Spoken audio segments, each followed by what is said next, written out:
Welcome to Design Tech. In this video I will show you how to check the percentage of the battery that has been used while your screen is on. In other words, it's also called screen time on your Android phone. So the first thing is to open settings, then scroll down,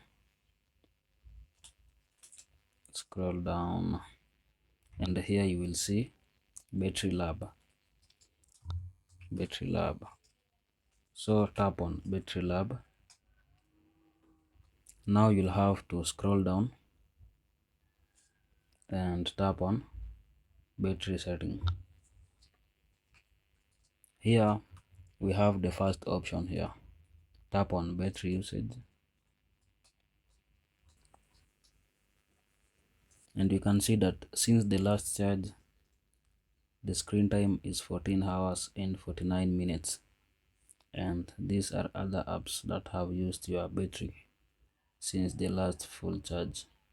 So if you found value in this video, please subscribe to this channel for more tips. Thanks for watching.